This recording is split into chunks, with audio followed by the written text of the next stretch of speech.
जल चढ़ाकर बाबा देवादिदेव महादेव को जल चढ़ाकर क्या मिलेगा, कितना फल मिलेगा, ये मत सोचो कभी, ये कभी विचार ही मत करो।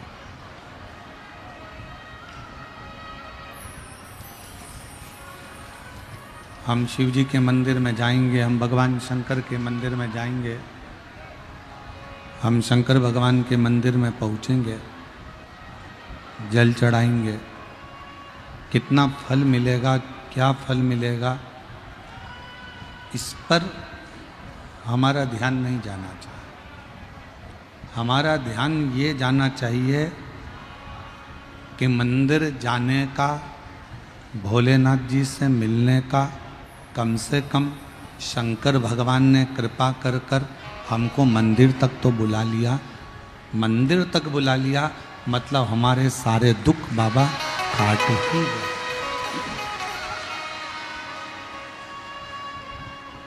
प्रथम है आपका मंदिर तक पहुंचना। तेरे मंदिर में आना मेरा काम है और मेरी बिगड़ी बनाना तेरी चौखट पर मैं आ ही गया, मुझे दर्शन दिखाना तेरा। आप उसके कथा मंडप तक पहुंच गए, आप उसके पंडाल तक पहुंच गए, आप उसके मंदिर तक पहुंच गए, आप उसकी चौखट तक पहुंच गए। अब ये उसकी मर्जी, वह हमारा हाथ पकड़कर कैसे पार उतार सकता है, वह हमारा हाथ पकड़कर कैसे मंजिल तक पहुंचा सकता है, ये उसकी मर्जी है। आप केवल उसको भजो।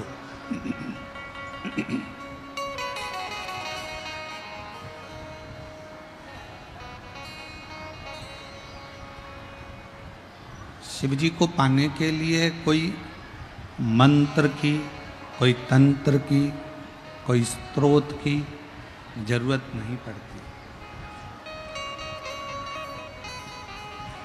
भगवान शंकर को पाने के लिए केवल तुम्हारे भावों की जरूरत पड़ती है। मेरी इसमें कई जीजियां बैठी हैं, कई मेरे ऐसे जीजा बैठे हैं, कई जीजियां बैठी हैं, कई बेटियां बैठी हैं, कई बेटा बैठे हैं। जो हो सकता है कि कुछ पढ़ाई नहीं करें,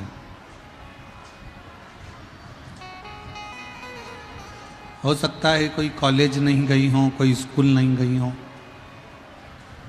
कोई बहुत एजुकेशन नहीं करी हो, बहुत उच्च पढ़ाई ना करी हो,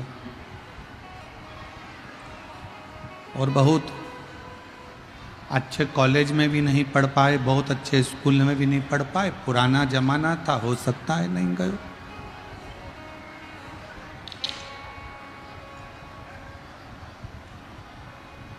पर शबरी ने भले कुछ नहीं पढ़ा, पर शबरी ने अपने दिल में मातंग बाबा के कहने से राम जी को बिठा लिया।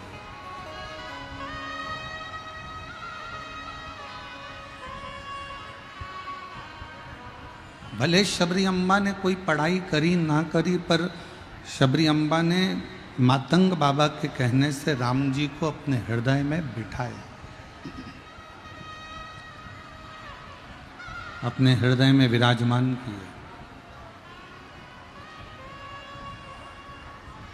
शबरी अम्बा, माता शबरी ना मंत्र जानती हैं, ना तंत्र जानती हैं, ना विद्या जानती हैं, ना कोई उपासना जानती। माता शबरी को बस मातंग बाबा ने कह दिया था कि राम एक दिन तेरे दरवाजे पर आएंगे, तो बुआरी लगाती रहे, झाड़ू झाड़ती रहे।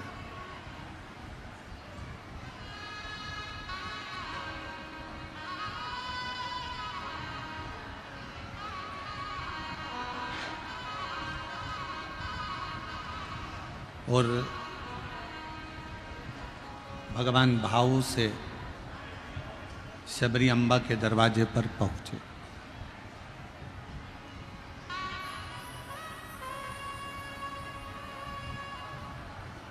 वो कहते हैं ना, शबरी के झूठे बेर भी खाते रहा करो, भक्तों के घर भी सांवरे आते रहा करो। कहते हैं प्रेम से प्रभु छिलके भी खा गए, कहते हैं प्रेम से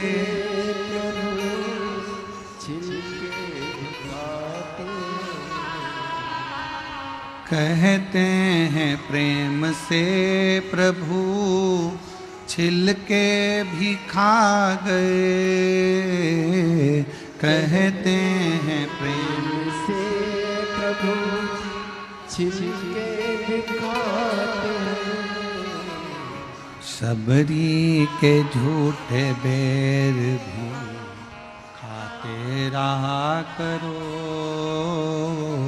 शबरी के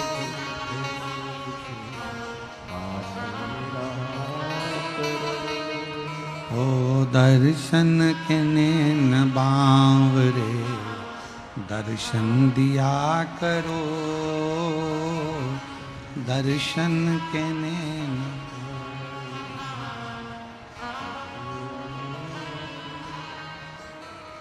शबरी अम्बा, माँ शबरी, जिनके गुरु ने केवल एक बात कही, तुम्हें मंत्र नहीं आते, तुम्हें साधना नहीं आती, तुम्हें उपासना नहीं आती, तुम भजन नहीं जानते, तुम किसी कॉलेज में, किसी स्कूल में, किसी विद्यालय में नहीं पढ़े, पर एक बात याद रखो, झाड़ू लगाते रहना, रास्ता बुआरते रहना, रास्ता साफ करते रहना। और शिव पुराण भी तो यही कह रही है। मेरी जीजियों, शिव महापुराण क्या कह रही है?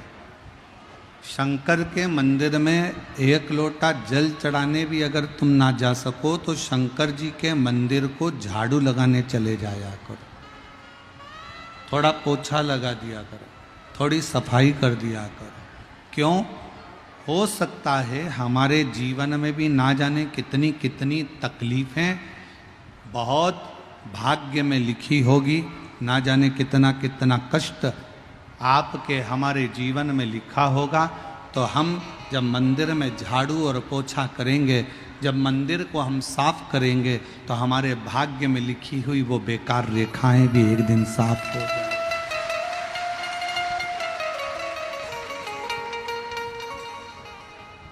भगवान को कोई मंत्र नहीं चाहिए, भगवान को कोई तंत्र नहीं चाहिए, भगवान को कोई साधना नहीं चाहिए। भगवान को केवल एक भाव, भगवान को केवल एक शुद्ध भाव भगवान को चाहिए, केवल एक शुद्ध भाव। और शिव महापुराण की कथा तो कहती है कि शंकर को दिखावा प्रिय ही नहीं है।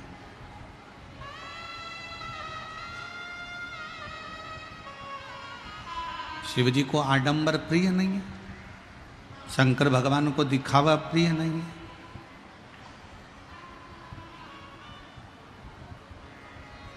जरूरी नहीं कि आप मस्तक पर त्रिपुंड लगाओगे तो शंकर के भक्त कहलाओगे।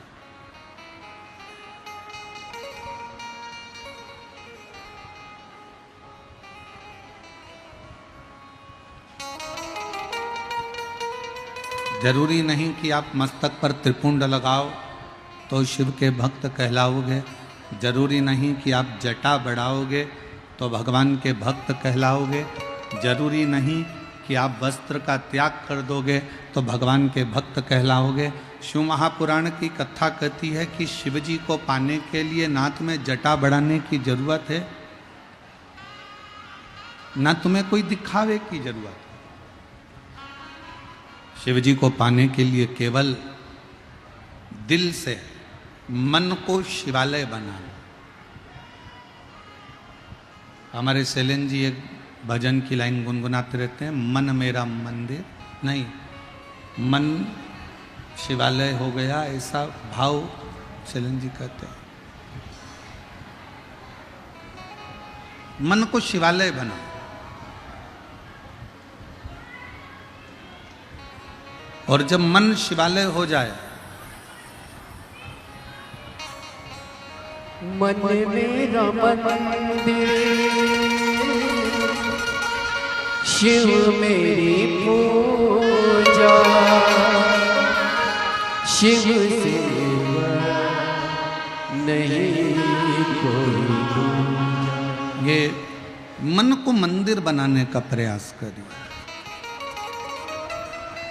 और जब मन मंदिर बन जाए, उसके भीतर भगवान शंकर की अविरल भक्ति, भगवान शंकर की शिव भक्ति, भगवान शंकर की अविरल भक्ति जब विराजमान हो जाए, तो शिव जब हमारे दिल में आकर बैठ जाते हैं, शंकर जब हमारे हृदय में आकर बैठ जाते हैं, तो फिर कोई आडंबर, कोई दिखावा, कुछ भी करने की जरूरत नहीं पड़ती। शंकर हमारे भीतर समाहित होते चले जाते हैं, हमारे भीतर।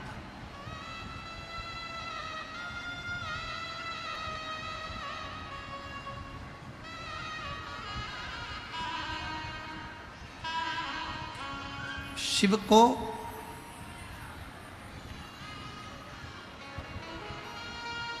दुनिया के लोग तुमसे कहें भगवान शंकर को ये चाहिए, भगवान शंकर को वो चाहिए, भगवान शंकर को ये ला कर दो, भगवान शंकर ये मांग रहे हैं, या भगवान शंकर को ये ला कर दीजिए, नहीं।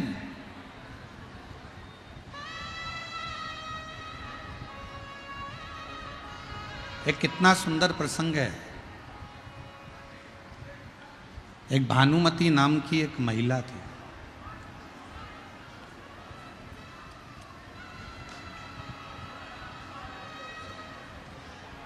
और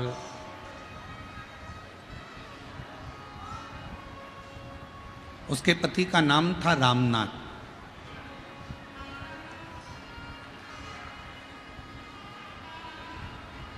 भानुमति के 4 बेटे थे। रामनाथ का काम लकड़ी काटकर बेचने का था।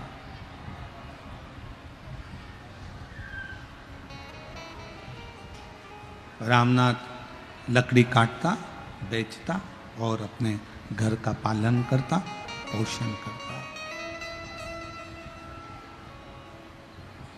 4 बच्चे हैं भानुमति के। आर्थिक स्थिति ठीक नहीं है।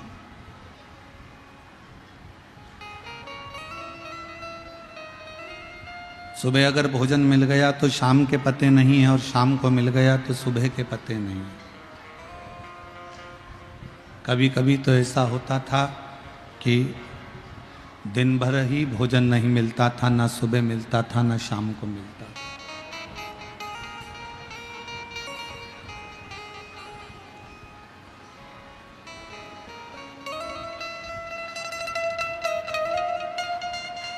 शिवरात्रि का त्यौहार आया। पूरे गांव के लोगों ने, सबने, पूरे गांव में सूचना कर दी कि कल शिवरात्रि का त्यौहार है और बाबा को दूध चढ़ेगा। और सबके घर से एक एक पात्र भराकर दूध आना चाहिए।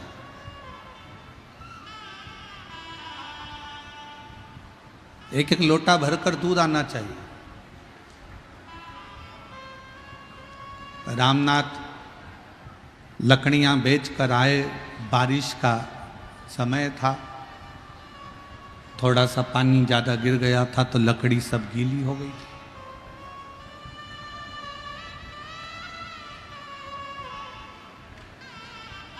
कोई माउटा पानी का आया और वो सारी लकड़ियों को गीली कर कर चले गया। तो रामनाथ को बच्चों के लिए ना तो भोजन मिला है, ना लकड़ी मिली है, ना कोई सामग्री उसके पास में आई।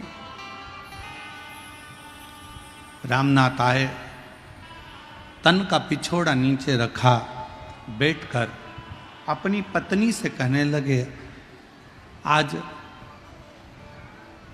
समझ में नहीं आता कि भोजन के लिए ना तो मैं बच्चों के लिए कुछ ला सका हूं, ना घर का पालन करने के लिए कोई मेरे पास में धन है, कुछ भी नहीं है मेरे पास।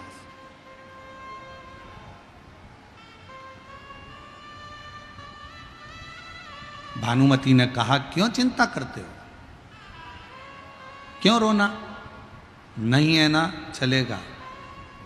आज तक अपने बच्चों ने पलट कर नहीं कहा कि पिताजी मुझे भोजन चाहिए।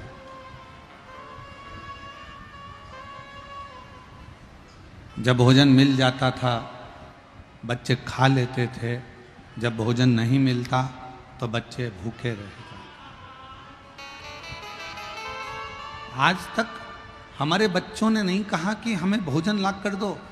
4 दिन हो जाए, 5 दिन हो जाए, 6 दिन हो जाए, 8 दिन हो जाए, बच्चे भूखे रह जाते, नहीं खाते, भूखे भूखे हैं।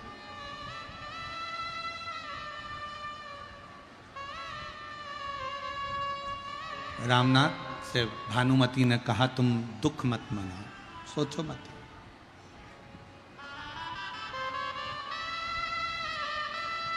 ये बड़ी सुंदर शिवरात्रि की कथा है।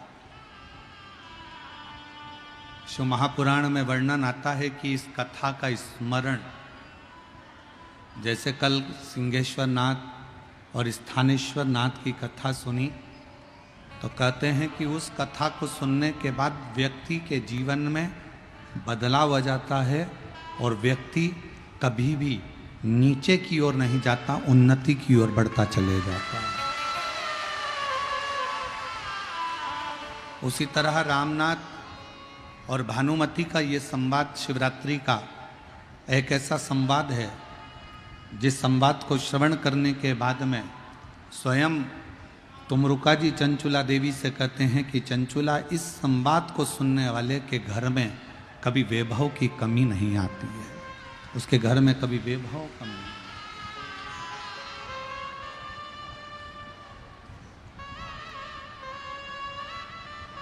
और जितने शिवभक्त लोगों को पानी बांट रहे हैं या टॉफ़ी बांट रहे हैं या पंडाल के अंदर कोई सामग्री बांट रहे हैं, उनसे कहेंगे बांटो, मना नहीं, पर जब कोई मूल संवाद चले ना तब आप भी बैठकर सुनो। बिहार में ये मौका बार बार नहीं लगता, ना जाने क्या बाबा ने कृपा करी जो सिंहेश्वर में ये मौका लगा है, उसको सुनो।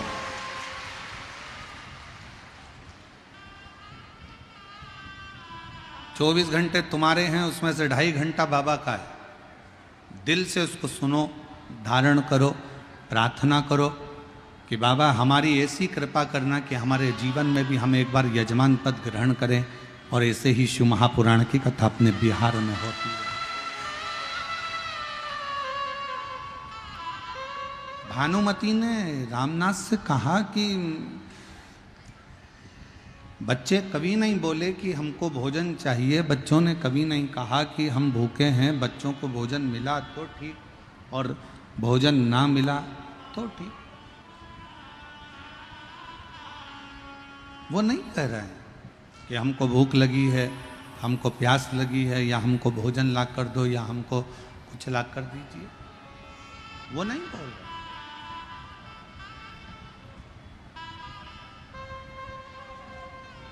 आप चिंता मत करो, छोड़ दो शिव पर।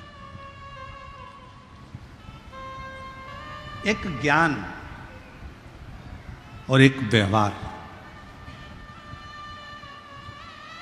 दो चीजें हैं। एक ज्ञान और एक व्यवहार, ये दो चीजें हैं।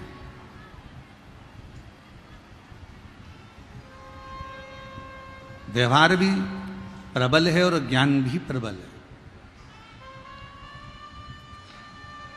पर इन दोनों में सबसे ज्यादा प्रबल क्या है? शिव महापुराण में तुमरुका जी कहते हैं इनमें सबसे ज्यादा प्रबल है व्यवहार। कभी कभी कोई मोटी फाइल किसी ऑफिस में, किसी ऑफिसर के पास में, राजनेता के पास में, कोई प्रशासन के पास में, कोई अन्य जगह पर कोई व्यक्ति का काम अटक जाता है तो कई बार ज्ञान काम नहीं आता और व्यक्ति का जो व्यवहार होता है ना, प्रेम होता है ना, व्यवहारिकता होती है ना, वो फाइल को पूर्ण कर देता है। कभी कभी व्यवहार और ज्ञान, ये व्यवहार और ज्ञान में से कभी कभी ज्ञान हो सकता है कि समस्या की घड़ी में काम ना आए।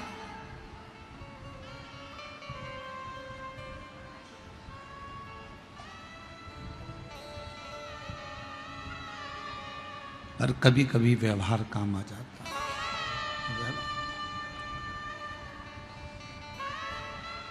तुम क्यों रो रहे?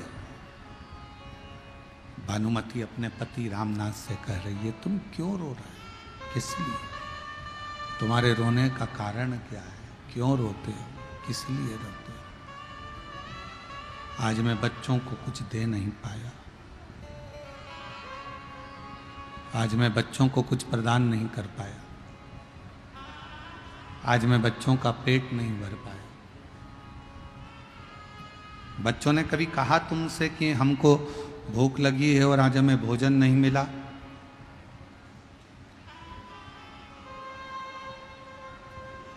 बच्चों ने नहीं कहा ना, तो फिर क्या रोना?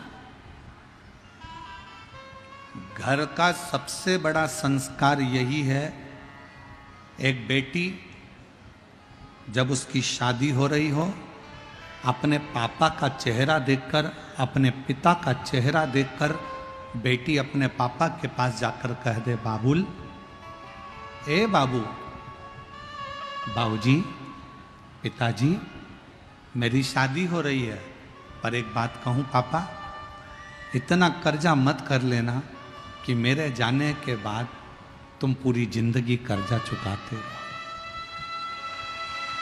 इतना कर्जा ना करिए पापा, बाबूजी। माना मैं आपकी बेटी हूं, पर पापा मैं आपको कर्जे में भी नहीं देख सकती, मैं आपको दुखी नहीं देख सकती। माना मैं आपकी बेटी हूं, पर मैं आपको कर्जे में नहीं देखूं। बाबा,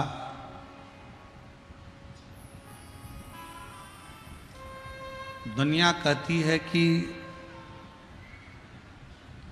बेटी की विदाई में सबसे ज्यादा मार होती है, पर शिव महापुराण की कथा कहती है जब पार्वती जी विदा हो रही थी तो हिमालय राज, जिसको लोग पत्थर कहते हैं, उसके भी नेत्रों से पानी बह रहा था, उनके भी नेत्रों से जल बह रहा।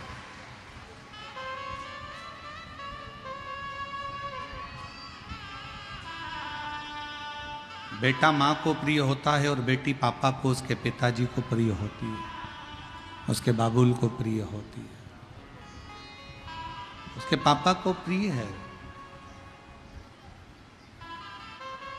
ये दुनिया की बड़ी विचित्र रीति है कि माँ जन्म देती है, पाल पोस कर बड़ा करती है, गर्भ में रखती है, 9 महीने तक माँ अपने पेट में रखकर अपनी बेटी की परवरिश करती है, पढ़ाती है, लिखाती है, उसको संभालती है। और वही बेटी एक दिन जब बड़ी होती है, युवान अवस्था में आती है, युवान अवस्था में जब आती है तो वही बेटी विदाई की ओर जब जाती है तो उस माँ से पूछना जिसने 9 महीने गर्भ में रखकर अपने कलेजे के टुकड़े को तुम्हारे हाथ में दे दिया हो, देख पूछो उससे।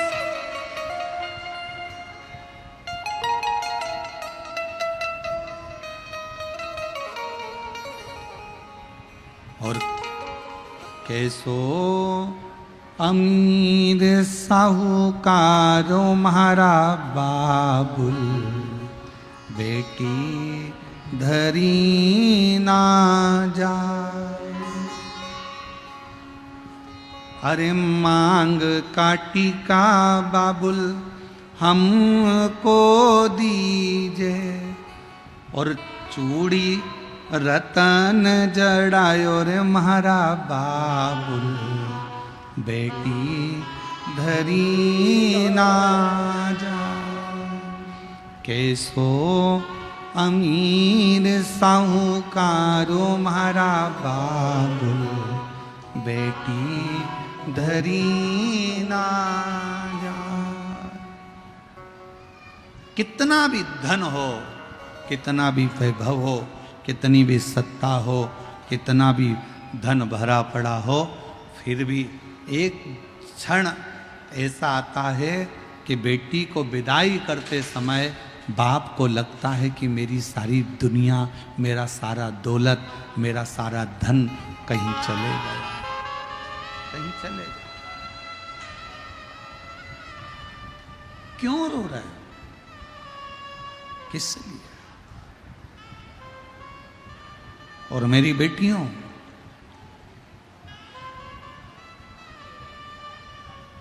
लोग कहते हैं कि बेटा पिंडदान करेगा तो माँ बाप को मोक्ष मिलेगा।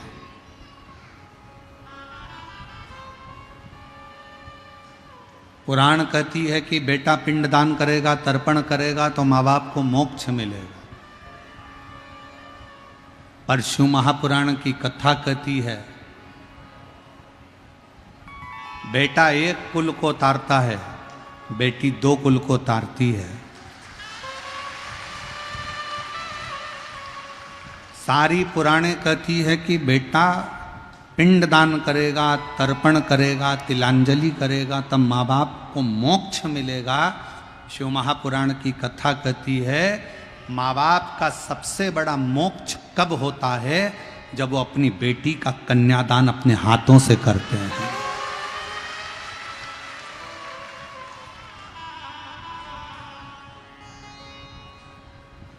तुम किसी भी कॉलेज में पढ़ो, तुम कितनी अच्छे स्कूल में पढ़ो, तुम्हारी दोस्ती चाहे किसी से भी हो, हमें दिक्कत नहीं है। पर बेटियों से निवेदन है, कितना भी अच्छा कॉलेज मिल जाए, कितनी भी अच्छे दोस्त मिल जाए, कितनी भी अच्छी तुम्हारी नौकरी लग जाए, पर एक बात याद रखना कि अपने माँ बाप को कन्यादान का मौका जरूर देना। किसी एरे गेरे नत्थु केरे के साथ मत चलो।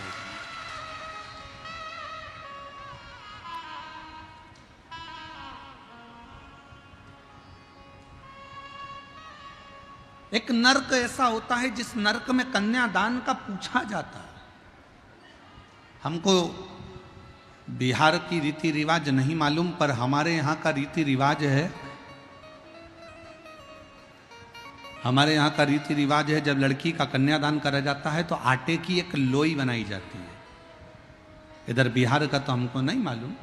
आटे की एक लोई बनाई जाती है, उसके अंदर कुछ रख दिया जाता है, सोना चांदी रुपया पैसा, और लोई बनाकर जब कन्यादान होता है तो उस लोई को रखा जाता है, लड़के का हाथ नीचे रखकर फिर कन्यादान बाप करता है। बोलो इधर होता है कि नहीं होता, हमको नहीं मालूम, पर हमारे उधर की रीति है। लोग कहते हैं कि लड़का पिंडदान करता है, लड़का जब तिलांजलि देता है तब माँ बाप को मोक्ष मिलता है। शिव पुराण कहता है कि बेटी के हाथ में जब वो आटे की लोई आती है और कन्यादान जब छूटता है, उस समय पर बाप जब कन्यादान कर रहा होता है, माँ जब कन्यादान कर रही होती है, हाथ में बस वो रखा कर जल जब छोड़ा जाता है कन्यादान का, उसी समय पर माँ बाप मोक्ष प्राप्त कर लेते हैं। फिर उनको कोई नरक नहीं भोगना पड़ता।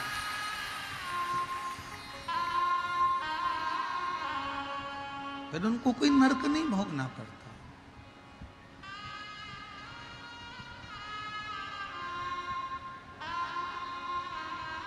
एक हृदय की रीत है। जब पार्वती जी की विदाई हो रही थी मैनावती अपने कक्ष में माता पार्वती को लेकर पहुंची। अपने कक्ष में मैनावती ने पार्वती जी को गोदी में बिठाकर कहा, लाडो विवाह तो हमने कर दिया, पिता के घर में कितना भी वैभव होना वो मूल नहीं है, पर पति के घर में जो वैभव होगा ना उसमें अपनी जिंदगी को निकालना है।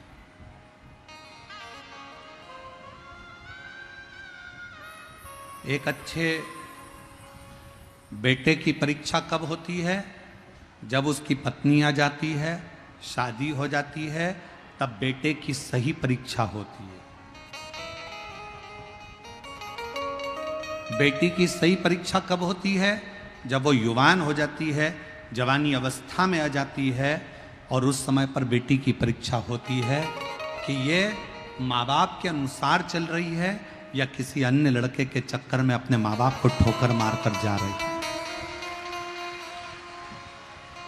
बेटे की परीक्षा होती है जब उसकी शादी होती है, बहू आ जाती है।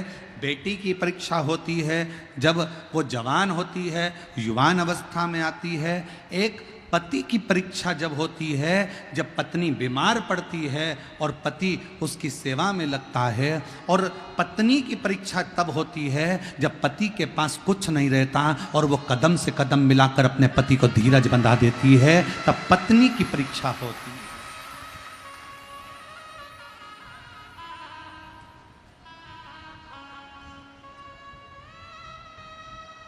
तब पत्नी की परीक्षा।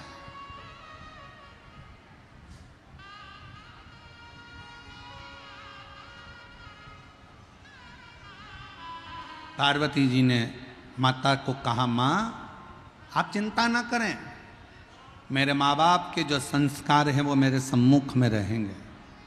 सम्मुख?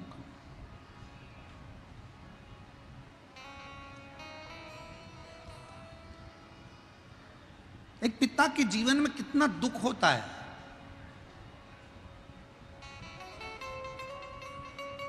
एक मां के जीवन का जो दुख है वो मां आंसू बहाकर निकाल देती है, पर बाप रोता भी नहीं है सा। उसके जीवन का जो दुख है वो खुद जानता है।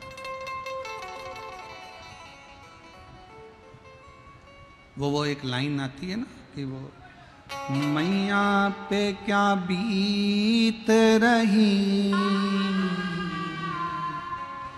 बहना तू ये मैया पे क्या बीत रही, बहना तू ये कलेजे के टुकड़े, कलेजे के टुकड़े को रो रो के भुलाना।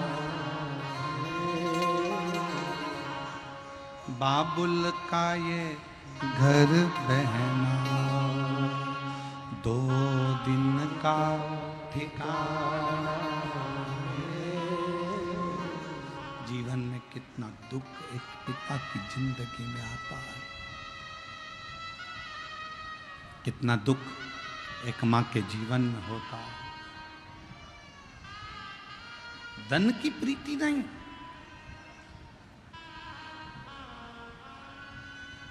ज्ञान और व्यवहार, ये 2 है। ज्ञान और व्यवहार 2। कभी कभी ज्ञान पढ़ा की पढ़ा रह जाता है और व्यवहार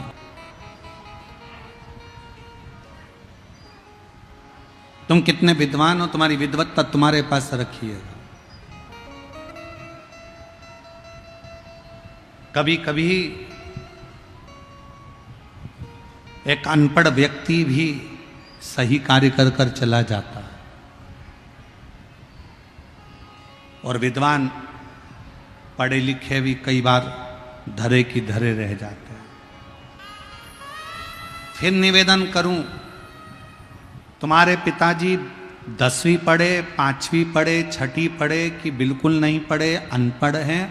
तुम्हारी माता 8वीं पढ़ी, 10वीं पढ़ी कि कॉलेज पढ़ी कि बिल्कुल अनपढ़ है, तुम्हारे माता पिता भले नहीं पढ़े पर तुम्हें तुम्हारे माँ बाप ने पढ़ा लिखा कर बाबू तो बना दिया। ये सामर्थ्यता है, ये उसकी सामर्थ्यता है। वो 8वीं तक पढ़ी है, वो 5वीं तक पढ़ी है, वो अनपढ़ है, वो अंगूठा टेक है, पर उसने अपने बच्चों को तो पढ़ाया है ना। अब देखा ये जाएगा, वो अंगूठा टेक मां, वो अंगूठा टेक पिता अपने बेटे को इंजीनियर, डॉक्टर, अपने बेटे को सब कुछ बना देता है। एक दिन अच्छे औहदे पर ले जाकर उसकी नौकरी भी लगवा देता है।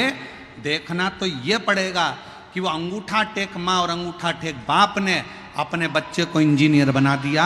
अब देखना यह है कि तुम पढ़े लिखे अपनी औलाद को कहां तक पहुंचाते हो, वो देखने वाली बात, वो देखने वाली बात।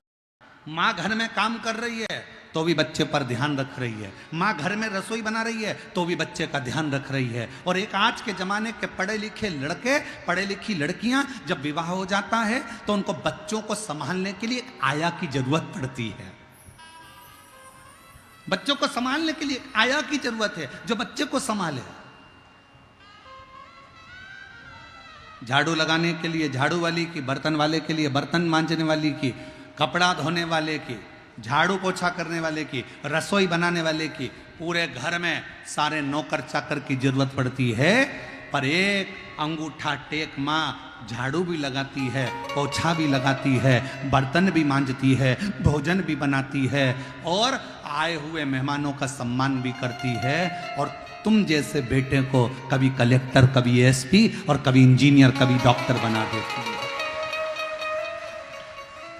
उसको नहीं आता कुछ भी,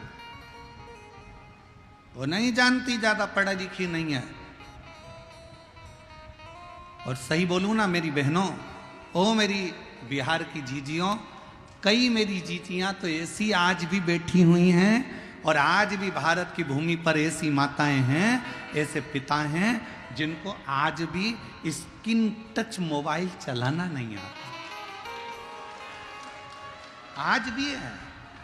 और स्क्रीन टच तो जाने दो, कीपैड पे भी कोई फोन लगा कर देगा तो बात कर लेगी, नहीं तो वो नंबर दबाना भी नहीं जानती। ये जो पीढ़ी है ना, जिसका दर्शन आज तुम कर रहे हो ना, ये पीढ़ी का दर्शन आने वाले समय में नहीं होगा। आने वाले समय में तो ऐसे बच्चे पैदा हो रहे हैं कि जब तक उनके हाथ में मोबाइल नहीं दो तब तक मुंह में एक निवाला नहीं लेते हैं।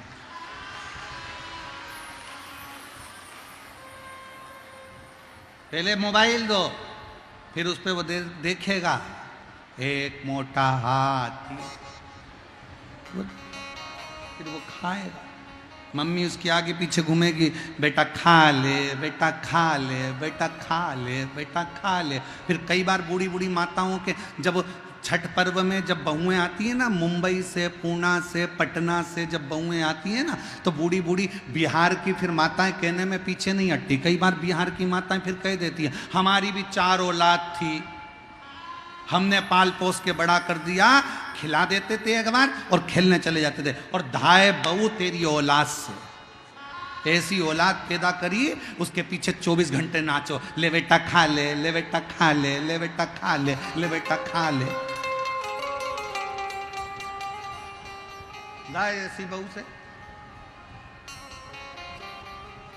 कहां ढूंढोगे उसको, कैसे ढूंढोगे उसको? आज भी वो अंगूठा टेक माँ, आज भी वो अंगूठा टेक पिता अपने बच्चों के लिए सब कुछ करना चाहता है, सब कुछ।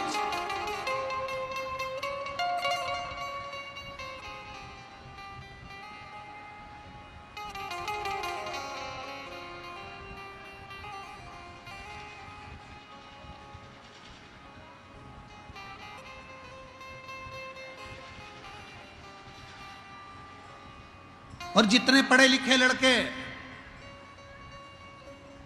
बिहार से गए हुए, जितने बेटा बेटियां, तुम चाहे मुंबई रहो, चाहे पुणे रहो, चाहे विदेश में रहो, चाहे देश में रहो, जहां तुम्हारी मर्जी पड़े, जहां बिहार के ये बच्चे अपनी पत्नी और अपने बच्चों के साथ रह रहे हैं, मैं उनसे निवेदन करूंगा, आप भले वहां तुम्हारा बंगला बनाओ चाहे कोठी बनाओ, पर तुम्हारे बूढ़े माँ बाप जिस गांव में रहते हैं ना, एक बार साल में 2 बार अपने माँ बाप के पास आकर पूछा करो, बाबूजी कोई चीज की जरूरत हो तो मैं बनवा देता हूं।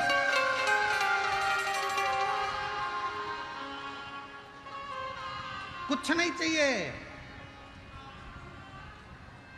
कुछ नहीं। कितनी मां बैठी है जो अपने बेटे से बोली एक बार, मेरे को साड़ी दिला, मुझे हाथ की चूड़ी दिला। जितनी मेरी जीजियां बैठी हैं, इन्होंने कभी अपने बेटों से नहीं कहा कि मुझे साड़ी दिला, मुझे चूड़ी दिला। पति से जरूर बोली पर अपने बेटों से नहीं बोली। और उल्टा बेटों को जरूरत पड़ी तो माँ ने अपनी अलमारी खोलकर निकाल कर दे दिया, पर माँ ने कभी अपने बच्चों से नहीं कहा कि मुझे कुछ दिलाओ, मुझे नहीं चाहिए। एक माँ कहती है मेरे पास में सब कुछ है, मेरा पति है मेरे पास में, मेरी दौलत है मेरे पास में, और मेरा ये परिवार मेरे पास में है, तो मैं क्या करूंगी इस संपदा का, क्या करूं? संपदा का क्या करना है मुझे? शिव महापुराण की कथा कहती है, ज्ञान का अभिमान ना करिए, ज्ञान का अभिमान ना करिए, कुछ काम व्यवहारिकता में करने का प्रयास करिए। तुम्हारे पापा नहीं पढ़े लिखे, अपना ज्ञान अपने पास में रखिए। तुम्हारी मम्मी नहीं पढ़ी लिखी, अपना ज्ञान अपने पास में रखिए। तुम्हारे घर के बुजुर्ग नहीं पढ़े लिखे, अपना ज्ञान अपने पास में रखिए। कभी कभी अगर माँ बाप के पास में आकर बैठो, बुजुर्गों के पास में आकर बैठो, तो ज्ञान की चर्चा नहीं, व्यवहारिकता की चर्चा होना चाहिए। मम्मी आपके हाथ का भोजन अच्छा लगता है, पापा आप थोड़ा बैठा करो, पापा को माँ को थोड़ा हृदय लगाने का प्रयास करो, थोड़ा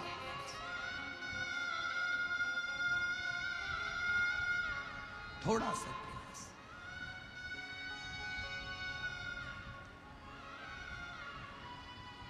आज का जमाना बड़ा प्रोफेशनल हो गया है, लोग रिश्ते भी केवल तब तक निभाते हैं जब तक उनको तुम्हारी जरूरत पड़ती है, उसके बाद लोग रिश्ता निभाना भी बंद कर देते हैं।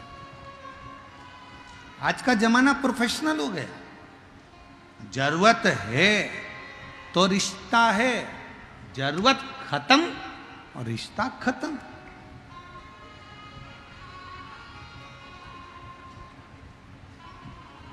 संबंध व्यवहारिकता का संबंध। भानुमति ने रामनाथ से कहा, क्यों चिंता करते हो, अपने बच्चे हैं, आप चिंता ना करिए, आप टेंशन मत लो, आप चिंता मत करो, ये अपने बच्चे हैं, भोजन मिला तो ठीक है, नहीं मिला तो ठीक है। ये आपसे कभी नहीं कहेंगे कि हमें भोजन मिला कि ना मिला, हमें कुछ मिला कि नहीं मिला, ये कभी नहीं कहेंगे, आप टेंशन मत लो। दरवाजा बजाया गया, आवाज लगाई,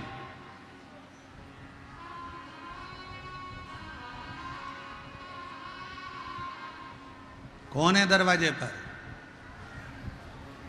गांव के लोग आकर खड़े होकर कहते हैं, कल शिवरात्रि है।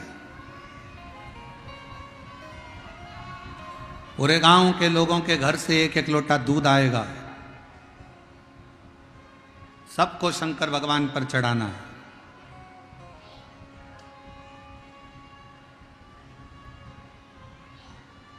रामनाथ, तुम्हारे घर से भी एक लोटा दूध शंकर जी के मंदिर में, शिवालय में एक चढ़ाने के लिए आना चाहिए। अब गांव के पटेल खड़े हों, गांव का सरपंच खड़ा हो, गांव का कोई विद्वान खड़ा हो, तो उनको पलटकर ये थोड़ी ना कहा जाता कि मेरे पास में कुछ नहीं है। ठीक है साहब, चढ़ाओ जरूर। जब तुम्हारे दरवाजे पर कोई कुछ लेने के लिए आए ना, तुम्हारे दरवाजे पर अगर कोई कुछ लेने के लिए आए तो बिल्कुल कभी मत बोलो कि मेरे पास कुछ नहीं है, मैं नहीं दे सकती, मेरी तो इतनी बेकार परिस्थिति है, मैं कहाँ से ला के दूंगी, मेरे पास तो 1 रुपया नहीं है। नहीं, उससे कहो आप चिंता मत करो, आप कार्यक्रम करो, जब मेरा बाबा मुझे देगा ना तो मैं झोली भर कर तुम्हारे दरवाजे पर डालकर चली जाऊंगी, तुम चिंता मत करो।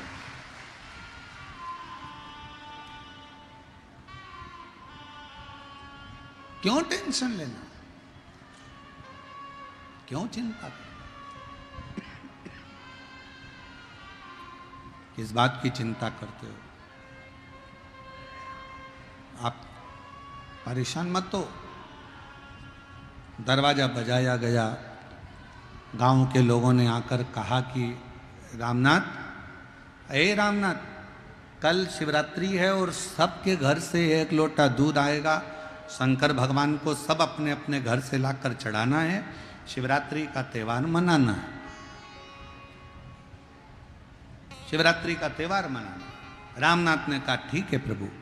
सब चले गए गांव के लोग। पत्नी और पति को रात भर नींद नहीं आ रही, पूरी रात हो गई, चिंता में पड़े पड़े, टेंशन में पड़े पड़े, पूरी रात हो गई, पूरी रात। बच्चे सो रहे हैं। पति ने, रामनाथ ने अपनी पत्नी से कहा कि बच्चे 2 दिन के भूखे हैं, उनको भोजन नहीं मिला तो दूध कहां से लाऊंगा?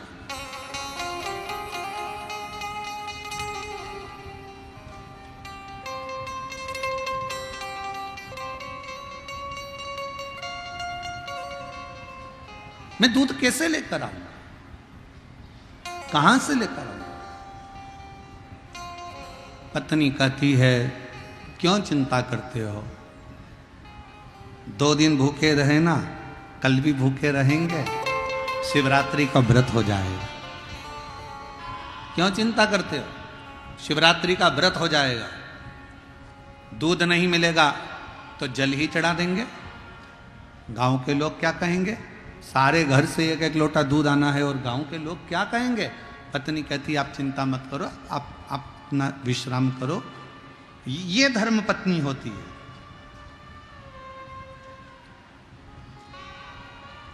कितना भी कर्जा हो जाए, धर्म पत्नी खड़ी होकर कहे चिंता मत करो, कमाएंगे जब देंगे।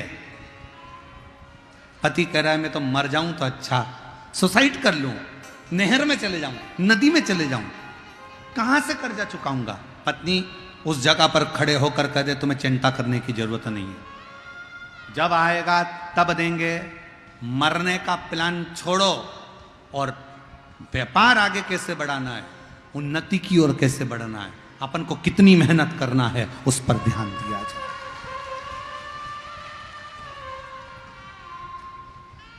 उस पर ध्यान दिया जाए। पर हम लोग बहुत बड़ी गलती कर देते हैं। जब हम कर्जे में डूब जाते हैं, जब दुख में डूब जाते हैं, जब बहुत तकलीफ में आ जाते हैं, तो कहीं हाथ दिखाने के लिए जाते हैं, कहीं पत्रिका दिखाने के लिए जाते हैं, कहीं कुछ दिखाने के लिए जाते हैं, कहीं अपना भाग्य दिखाने के लिए जाते हैं। कहीं मत जाओ। जब दुख की घड़ी हो, अपने परिश्रम को, अपनी मेहनत को 4 गुना बढ़ाओ। इतनी मेहनत, इतना परिश्रम करो, इतनी मेहनत करो,